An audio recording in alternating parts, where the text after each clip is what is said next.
तो आज की क्लास का हमारा सबसे पहला प्रश्न है, यहाँ बोला गया है वह खेल रहा है, इस वाक्य में किस प्रकार की क्रिया है। ठीक, तो देखिए वह खेल रहा है, इस वाक्य में आपकी सकर्मक क्रिया होगी। कौन सी क्रिया होगी? सकर्मक क्रिया होगी। ठीक, अब यदि आप बोले हैं कि सकर्मक क्रिया हमेशा ही वहाँ पर होती है जहाँ पर किसी वाक्य में कर्म हो, ठीक, तो यहाँ पर ये बात बिल्कुल ही गलत है।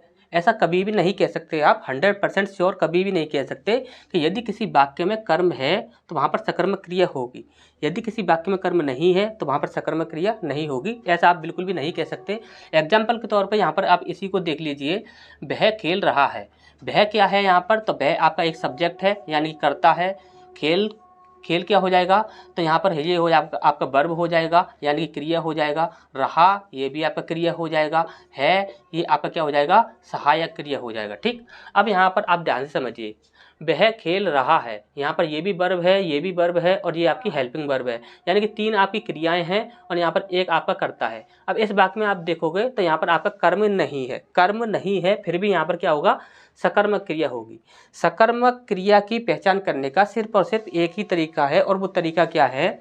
यदि किसी क्रिया को कर्म की आवश्यकता है तो वहाँ पर वह 100% सकर्मक क्रिया होगी, चाहे वाक्य में कर्म दिया हो या ना दिया हो।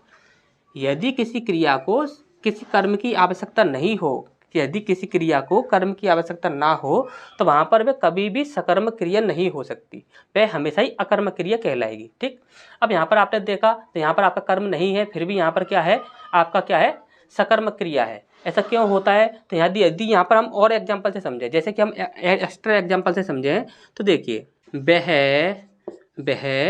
छत पर सो रहा है। क्या? सो रहा है, वह छत पर सो रहा है। ठीक, अब यहाँ पर आप देखोगे तो वह क्या है? तो वह आपका एक करता है, सब्जेक्ट है। ठीक, अब छत क्या हो जाएगा? तो छत एक ऑब्जेक्ट हो जाएगा। ठीक, अब इसके बाद यहाँ पर हम बात करें पर क्या है? तो पर एक कारक चिन्ह होता है। ठीक, क्या होता है? कारक चिन्ह होता है।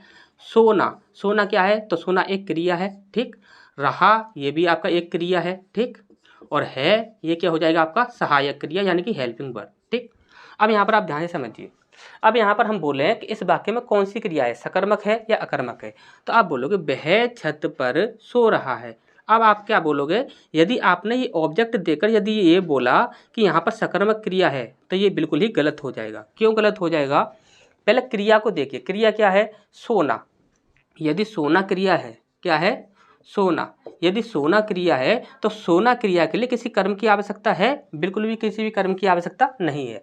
जब किसी क्रिया को कर्म की आवश्यकता नहीं है तो वाक्य में चाहे कितने भी कर्म आ जाएं, उससे हमें कोई फर्क नहीं पड़ता। क्रिया की पहचान करनी है तो हमेशा ही हमें देखना होगा कि उस क्रिया को किसी कर्म की आवश्यकता है या नहीं।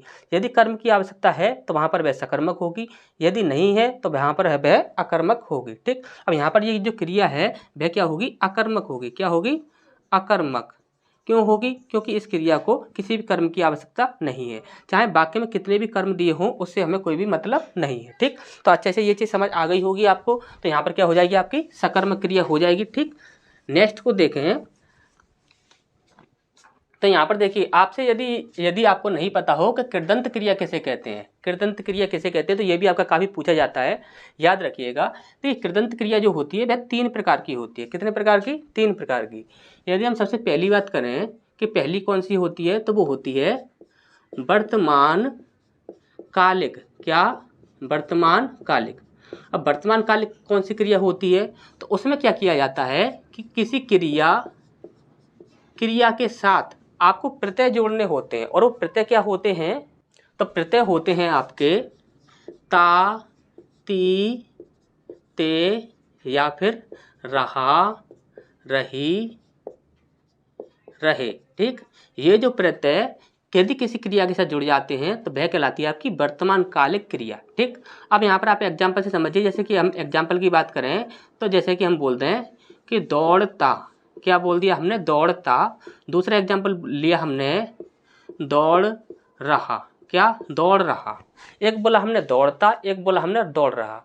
दौड़ जो क्रिया है उसके साथ हमने क्या किया कि ता प्रत्यय जोड़ दिया, तो वहाँ पर क्या हो गया? ये वर्तमान कालिक। ठीक, आपसे डायरेक्ट पूछा जाता है कि इसमें से कौन सा वर्तमान कालिक है, कौन सा भूतकालिक है और कौन सा भविष्यत कालिक है। ठीक, अब यहाँ पर यदि हम दूसरे की बात करें तो दूसरा होता है आपका भूतकालिक। भूतकालिक।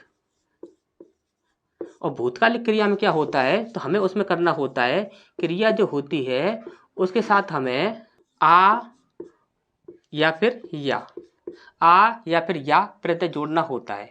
यदि हम आ और या प्रत्यय किसी भी क्रिया के साथ जोड़ते हैं तो वह भूतकालिक क्रिया कहलाती है। यदि एग्जाम्पल के साथ समझें तो यहाँ पर देखिए, पढ़ा, हमने बोला पढ़ा, ठीक, तो यहाँ पर आपका आ प्रत्यय जुड़ गया, इसके साथ हमने बोला, नेक्स्ट हमने बोला पढ़ाया, क्या बोला, पढ़ाया, तो इसके साथ या प्रत्यय जुड़ गया। तो आपका अच्छे से समझ आ गया होगा। यदि भूतकालिक की बात की जाएगी तो उसमें क्या होगा, आ प्रत्यय जुड़ा होगा या फिर या प्रत्यय जुड़ा होगा, ठीक। इसके बाद यदि तीसरे की बात करें कि तीसरी कौन सी होती है, तो तीसरी होती है आपकी भविष्यकालिक, ठीक, भविष्यकालिक, ठीक। भविष्यकालिक जो होती है उसमें हमें क्या करना होता है कि किसी भी क्रिया के साथ, क्या, किसी भी क्रिया के साथ गा या फिर गी या फिर गे, गा गी गे, इनमें से कोई भी प्रत्यय जोड़ देते हैं तो वह कहलाता है आपका भविष्यकालिक क्रिया। जैसे कि हम यहाँ पर एग्जाम्पल से समझें, जैसे कि यहाँ पर हम बोलें पढ़ेगा या फिर हम बोलें पढ़ेगी, ठीक, पढ़ेगा या पढ़ेगी, तो क्या हो जाएगा वो भविष्यकालिक क्रिया, ठीक। इसका नेक्स्ट देखते हैं। तो देखिए कृदंत क्रिया आपको अच्छे से समझ आ गई, अकर्मक सकर्मक ये आपको अच्छे से आती होगी। संयुक्त क्रिया कैसे कहते हैं, तो हमेशा याद रखिएगा संयुक्त क्रिया जो होती है उसमें हमें क्या करना होता है,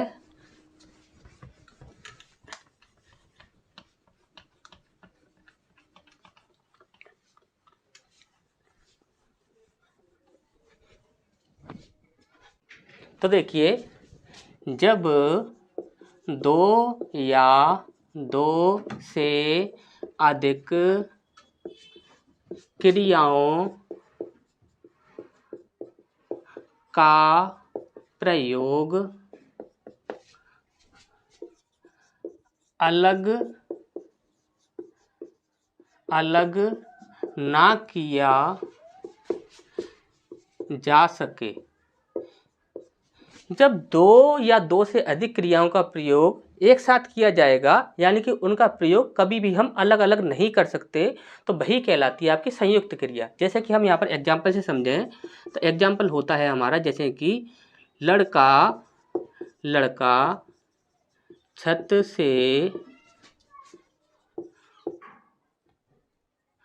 कूद गया, क्या, लड़का छत से कूद गया। अब देखिए कूदना जो होता है यह एक क्रिया होता है, जाना यह भी एक क्रिया होता है। कूदना और जाना इन दोनों क्रियाओं को एक साथ प्रयोग किया जा रहा है, जब जाके एक ये जो वाक्य है वह एक सार्थक वाक्य बन रहा है, ठीक। जैसे कि हम यहाँ पर बोलें लड़का छत से कूद, बस इतना ही बोलें तो क्या ये सार्थक बनेगा, नहीं बनेगा। लड़का छत से गया, तो ये क्या ये सार्थक बन जाएगा, नहीं बनेगा। मैं पूरा ही बोलना होगा, लड़का छत से कूद गया, यानी कि हम इन दोनों जो क्रियाएं हैं इन दोनों क्रियाओं को अलग अलग प्रयोग नहीं कर सकते, हम एक साथ ही प्रयोग करेंगे।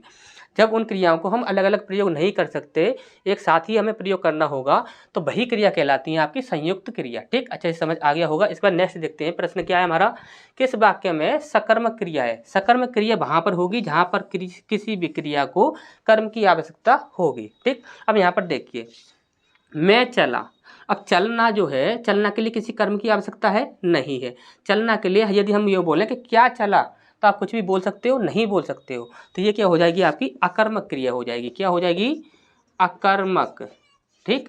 इसका नेक्स्ट देखते हैं, वह नाचता है। अब नाचना के लिए किसी कर्म की आवश्यकता है, हम बोलें क्या नाचता है, तो आप कुछ भी नहीं बता सकते। क्या नाचता है तो आप कुछ भी नहीं बता सकते, तो ये क्या हो जाएगी आपकी अकर्मक, ठीक। क्या हो जाएगी, अकर्मक। इसके बाद बोला जाता है यहाँ पर लड़का सो रहा है, और सोना क्या होता है, सोना एक अकर्मक क्रिया होता है, ठीक।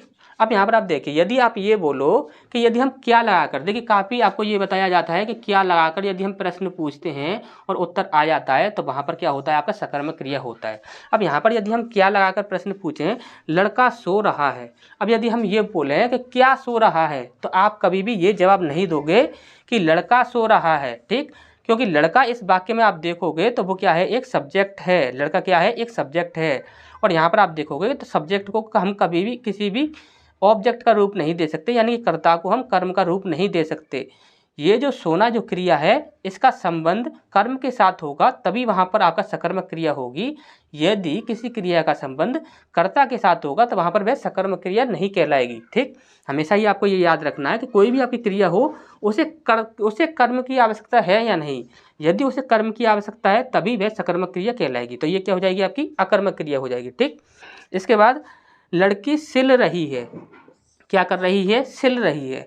अब सिलना के लिए यदि हम ये बोलें कि क्या सिल रही है तो आप काफ़ी सारे जवाब दे सकते हो कि स्वेटर सिल रही है, शर्ट सिल रही है, और कुछ भी काफ़ी सारे ऐसे जवाब दे सकते हो जो कि सिलना के लिए हो जाएंगे।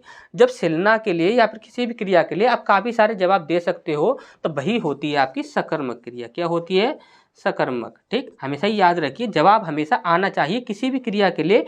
यदि जवाब आता है तो वहाँ पर वह सकर्मक क्रिया है, यदि जवाब नहीं आएगा तो वह हमेशा ही सकर्मक क्रिया नहीं होगी, क्या कहलाएगी, अकर्मक क्रिया। ठीक, तो यहाँ पर सही आंसर हमारा क्या होगा, लड़की सिल रही है। ठीक, तो नेक्स्ट क्वेश्चन की ओर बढ़ते हैं। इसका नेक्स्ट प्रश्न हमारे यहाँ बोला गया है निम्न में से सकर्मक क्रिया छांटिए। सकर्मक क्रिया छांटनी है, सकर्मक यानी कि जैसे कर्म की आवश्यकता हो। ठीक, अब यहाँ पर देखिए भाग, भाग, दूसरा है आपका आया, देखिए ये भागा होगा। ठीक, शायद भागा होगा ये। ठीक, इसके बाद है आपका लेटा और इसके बाद है आपका बनाया। ठीक, भागा, क्या भागा आप बता सकते हो, नहीं बता सकते हो तो ये कैंसिल हो जाएगा। आया, क्या आया ये आप बता सकते हो, नहीं बता सकते हो। लेटा, क्या लेटा ये आप बता सकते हो, नहीं बता सकते हो। बनाया, क्या बनाया, अब काफ़ी सारे जवाब दे दोगे। अब आप बनाया, क्या बनाया, तो बनाया होगा कुछ ना कुछ तो आपने बनाया होगा, जैसे कि किसी ने मकान बनाया, किसी ने क्या किया स्वेटर बनाया, किसी ने क्या किया खाना बनाया। तो आप बहुत सारे जवाब दे सकते हो बनाया के लिए। ठीक, तो बनाया क्या हो जाएगा, एक सकर्मक क्रिया हो जाएगा। ठीक, क्या हो जाएगा, सकर्मक क्रिया। ठीक, इसका नेक्स्ट है आपका अकर्मक क्रिया में इनमें से किस पर प्रभाव पड़ता है। ठीक, इस प्रश्न में आपको काफ़ी कुछ सीखने को मिलेगा, देखिए ध्यान से समझिएगा जो हम बताने वाले हैं। ठीक, अकर्मक क्रिया में इनमें से किस पर प्रभाव पड़ता है, यहाँ पर क्या बोला गया है, प्रभाव पड़ना। ठीक, प्रभाव पड़ना। अब यहाँ पर आप देखिए धातु पर तो इसे आप तो देखते ही कैंसिल कर देना। ठीक, क्रिया पर तो इसे भी आप देखते ही कैंसिल कर देना। अब बचते हैं हमारे दो, एक है आपका कर्ता और दूसरा है आपका कर्म। और यहाँ पर हमसे पूछा गया था अकर्मक क्रिया के लिए, अकर्मक क्रिया यानी कि जैसे कर्म की आवश्यकता ना हो तो उसके लिए किस पर प्रभाव पड़ेगा, तो कर्ता पर प्रभाव पड़ेगा। ठीक, किस पर प्रभाव पड़ेगा, कर्ता पर प्रभाव पड़ेगा। सकर्मक क्रिया के लिए पूछा जाता तो उसके लिए किस पर प्रभाव पड़ेगा, कर्म पर प्रभाव पड़ेगा। अब प्रभाव पड़ने का मतलब क्या होता है तो वो चीज़ आप ध्यान से समझ लीजिए। ठीक, यदि आपको नहीं पता कि प्रभाव पड़ना का मतलब क्या होता है क्रिया के अंदर सकर्मक और अकर्मक में, तो वो चीज़ आप समझ लीजिए। जैसे कि हमने बोला कि लड़का पढ़ रहा है, हमने बोला एक वाक्य, हमने बोला लड़का पढ़ रहा है। ठीक, यहाँ पर ये पहला वाक्य है और दूसरा वाक्य हमने बोला लड़का सो रहा है, लड़का सो रहा है। ठीक, इसमें थोड़ा सा हम चेंज कर देते हैं अच्छे से समझने के लिए। लड़का किताब पढ़ रहा है, इसी प्रकार से हम बोल देते हैं किताब पढ़ रहा है। ठीक, अब ध्यान से समझिएगा प्रभाव पढ़ने का मतलब क्या होता है वो चीज़ समझ लीजिए। लड़का किताब पढ़ रहा है, अब लड़का क्या पढ़ रहा है तो आप क्या बोलोगे, किताब पढ़ रहा है। पढ़ रहा है, पढ़ रहा है, क्या पढ़ रहा है तो आप बोलोगे किताब पढ़ रहा है। ठीक, हमने क्या करके यदि प्रश्न पूछा तो आपने क्या जवाब दिया कि किताब पढ़ रहा है। ठीक, अब यहाँ पर आप ध्यान से समझिए, लड़का सो रहा है, हमने बोला क्या सो रहा है तो उसने बोला लड़का सो रहा है। क्या सो रहा है, लड़का सो रहा है। अब आप यहाँ पर ध्यान से समझिएगा, यदि एक क्रिया है ये वाली, इस क्रिया के लिए यदि हम पूछ रहे हैं क्या करके, यदि हम प्रश्न पूछ रहे हैं तो आप यहाँ पर जवाब क्या दे रहे हो, तो ये है आपका सब्जेक्ट, ये है आपका ऑब्जेक्ट। ठीक, आप जवाब क्या दे रहे हो, ऑब्जेक्ट के लिए जवाब दे रहे हो, यानी कर्म के लिए जवाब दे रहे हो।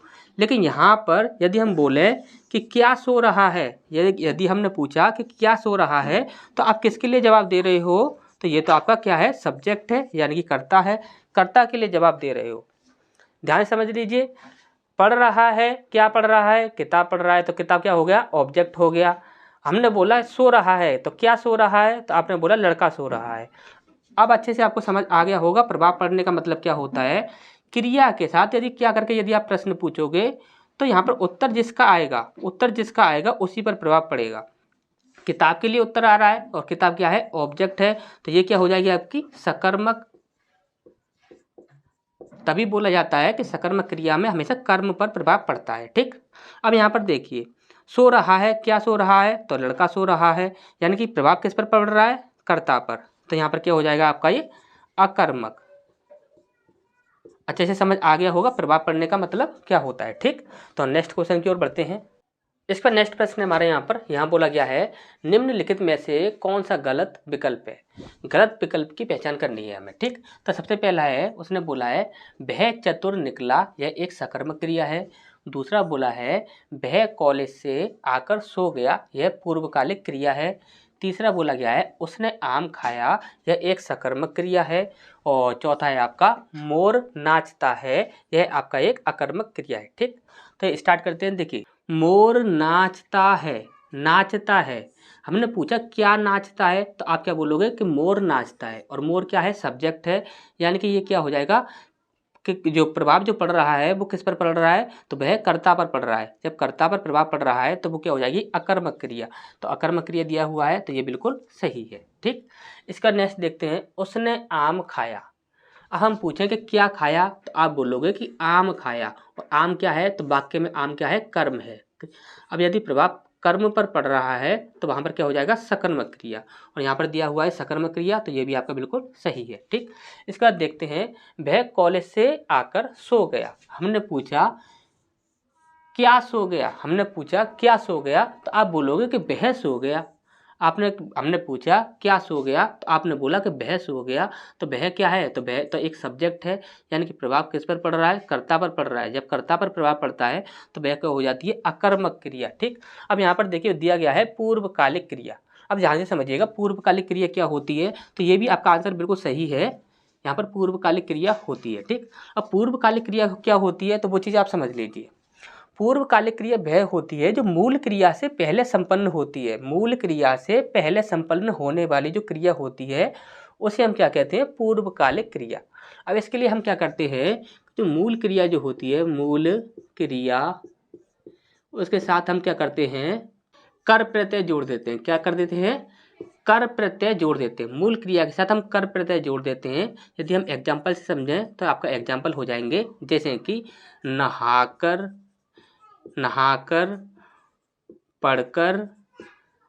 पढ़कर, चलकर, सोकर।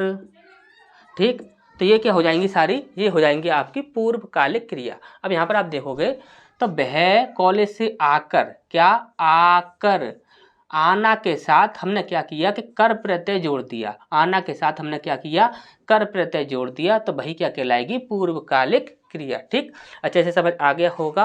तो यहाँ पर ये क्या हो जाएगी आपकी पूर्वकालिक क्रिया, तो ये भी आपका बिल्कुल सही है। तो यहाँ पर गलती किस में होगी, तो हमारा एक ही ऑप्शन बचता है, यही आपका बिल्कुल सही आंसर हो जाएगा। अब ऐसे समझते हैं वह चतुर निकला, यह आपका एक सकर्मक क्रिया है। तो देखिए ये सकर्मक क्रिया नहीं होगा, क्यों नहीं होगा, हमने पूछा, देखिए ये यहाँ पर दिया गया है वह चतुर निकला, हमने पूछा क्या चतुर निकला, तो आप बोलोगे कि वह चतुर निकला, और वह क्या है, तो वह एक सब्जेक्ट है, यानी कि कर्ता है। प्रभाव किस पर पड़ रहा है, कर्ता पर पड़ रहा है। यदि कर्ता पर प्रभाव पड़ता है तो वह क्या हो जाती है आपकी अकर्मक क्रिया। क्या हो जाती है, अकर्मक क्रिया। ठीक, अच्छे से आपको ये समझ आ गया होगा। ठीक, तो नेक्स्ट क्वेश्चन की ओर बढ़ते हैं। किस वाक्य में अकर्मक क्रिया नहीं है। अकर्मक क्रिया नहीं है यानी कि हमसे पूछा गया है कि सकर्मक क्रिया होनी चाहिए। ठीक, अब यहाँ पर आप देखिए पक्षी आकाश में उड़ रहे हैं। ठीक, उड़ रहे हैं, हमने पूछा क्या उड़ रहे हैं, तो आपने क्या जवाब दिया कि पक्षी उड़ रहे हैं। प्रभाव किस पर पड़ रहा है, कर्ता पर पड़ रहा है। जब कर्ता पर प्रभाव पड़ता है तो वह क्या हो जाती है आपकी अकर्मक, क्या हो जाती है अकर्मक। इसका नेक्स्ट देखते हैं सभी कर्मचारी अपना अपना काम कर रहे हैं। क्या कर रहे हैं, काम कर रहे हैं। हमने पूछा क्या कर रहे हैं, तो आपने क्या जवाब दिया कि काम कर रहे हैं। तो यहाँ पर काम क्या है, काम यहाँ पर ऑब्जेक्ट है। जब कभी भी ऑब्जेक्ट का पर प्रभाव पड़ता है, कर्म पर प्रभाव पड़ता है, तो वह क्या हो जाती है आपकी सकर्मक, क्या सकर्मक क्रिया। तो यही हमारा बिल्कुल सही आंसर हो जाएगा। ठीक, यदि और ऑप्शन की बात की जाए तो बालक जमीन पर बैठा है, आप बोलोगे क्या बैठा है, आप बोलोगे क्या बैठा है, तो आप बोलोगे कि बालक बैठा है। क्या बैठा है, बालक बैठा है। और बालक क्या है, तो बालक यहाँ पर एक सब्जेक्ट है यानी कर्ता है, तो यह क्या हो जाएगी आपकी अकर्मक क्रिया। क्या हो जाएगी, अकर्मक क्रिया। ठीक, इसका नेक्स्ट देखें, यहाँ पर बोला गया है हरीश गांव गया है। गया है, आप बोलोगे क्या गया है, तो हरीश गया है। क्या गया है, तो हरीश गया है, तो ये क्या हो जाएगी आपकी अकर्मक क्रिया। ठीक, अकर्मक क्रिया। ठीक, तो अच्छे से ये सारी चीज़ें समझ आ गई होंगी। तो नेक्स्ट क्वेश्चन की ओर बढ़ते हैं।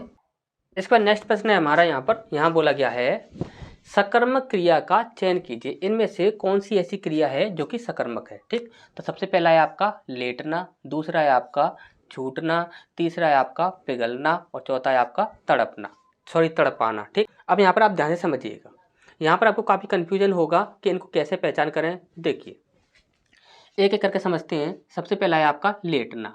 यदि लेटना की बात की जाए तो हम बोलें कि राम लेटा हुआ है। हमने बोला राम लेटा हुआ है, हमने पूछा क्या लेटा हुआ है, तो आपने बोला कि राम लेटा हुआ है। और राम क्या है, सब्जेक्ट है, प्रभाव किस पर पड़ रहा है, सब्जेक्ट पर पड़ रहा है। तो ये क्रिया कौन सी हो जाएगी, तो ये हो जाएगी आपकी अकर्मक। क्या हो जाएगी, अकर्मक। ठीक, इसका नेक्स्ट देखते हैं छूटना। छूटना क्या होगा, जैसे कि कुछ चीज़ छूट जाती है, जैसे कि हम बोले यहाँ पर गांव पीछे छूट गया। ठीक, गांव पीछे छूट गया। अब आप बोलोगे, हमने बोला क्या छूट गया, क्या छूट गया, तो आप बोलोगे कि गांव छूट गया। क्या छूट गया, हमारा गांव जो है वो पीछे छूट गया। क्या छूट गया, तो गांव छूट गया। गांव क्या है, यहाँ पर सब्जेक्ट है। जब सब्जेक्ट है तो ये कौन सी क्रिया हो जाएगी आपकी अकर्मक। क्या हो जाएगी, अकर्मक। इसको नेक्स्ट देखते हैं पिघलना। पिघलना यदि हम यहाँ पर बोलें, जैसे कि हम बोले यहाँ पर कि मोम पिघल रहा है। हमने बोला कि मोम पिघल रहा है। हमने पूछा क्या पिघल रहा है, तो आपने जवाब दिया कि मोम पिघल रहा है। क्या पिघल रहा है, मोम पिघल रहा है। और मोम क्या है, यहाँ पर सब्जेक्ट है, प्रभाव किस पर पड़ रहा है, कर्ता पर पड़ रहा है। जब कर्ता पर प्रभाव पड़ता है तो क्या हो जाता है आपका अकर्मक, अकर्मक क्रिया। ठीक, अब यहाँ पर हमारा लास्ट ऑप्शन बचता है डी, तड़पाना। तड़पाना ही हमारा बिल्कुल सही आंसर हो जाएगा। ठीक, जैसे कि हम एग्जाम्पल से समझें, देखिए सबसे पहली चीज़ तो आप यही देख लीजिए, यहाँ पर बोला गया है तड़पाना, तो कुछ ना कुछ तो तड़पा ही रहा होगा। ठीक, कुछ ना कुछ तो तड़पा ही रहा होगा, तो वह 100% क्या होगा आपका सकर्मक क्रिया होगा। ठीक, और यदि वाक्य से समझें तो यहाँ पर हम वाक्य से समझ सकते हैं, जैसे कि सीता राम को तड़पा रही है। सीता राम को तड़पा रही है। हमने पूछा क्या तड़पा रही है, तो आप बोलोगे कि राम को तड़पा रही है। किसको तड़पा रही है, राम को तड़पा रही है। जब राम को तड़पा रही है, किसे तड़पा रही है, तो राम को तड़पा रही है। और राम यहाँ पर क्या है, तो ऑब्जेक्ट है। जब कभी भी कर्म पर प्रभाव पड़ता है तो वह क्या हो जाता है आपका सकर्मक। क्या हो जाता है, सकर्मक क्रिया। और हमसे क्या पूछा गया था, सकर्मक क्रिया का चयन कीजिए। ठीक, तो सही आंसर हमारा क्या हो जाएगा, तड़पाना। ठीक, अच्छा ये समझ आगे होगा। नेक्स्ट क्वेश्चन की ओर बढ़ते हैं। मेरे घर में, यहाँ पर बोला गया है क्रिया का चुनाव कीजिए। ठीक, मेरे घर में मेरी दादी माँ खाना बनाती हैं। ठीक, अब यहाँ पर मेरे घर में मेरी दादी माँ खाना बनाती हैं, तो यहाँ पर क्या हो जाएगा, बनाती है। बनाती क्या है, तो बनाती एक क्रिया है। इसके बाद यदि है की बात की जाए तो है एक सहायक क्रिया है। क्या है, सहायक क्रिया। अब यहाँ पर आपसे क्या पूछा गया है, कौन सी क्रिया पूछी गई है वो देख लेते हैं। तो यहाँ पर बोला गया है, देखिए कोई क्रिया नहीं पूछी गई है, सीधा ही यहाँ पर क्रिया दी गई है। ठीक, तो यहाँ पर देखिए मेरी दादी यहाँ पर कैंसिल हो जाएगा, बनाती हैं, यही हमारा बिल्कुल सही आंसर हो जाएगा। यदि आपसे ये पूछा जाएगा इनमें से ये कौन सी क्रिया है और ये कौन सी क्रिया है, तो हमेशा ही याद रखिएगा ये है, था, थी, थे, गा, गी, गे, ये सभी होते हैं, ये सभी आपके सहायक क्रिया कहलाते हैं। क्या कहलाते हैं, सहायक क्रिया। ठीक, सहायक क्रिया कहलाते हैं। ठीक।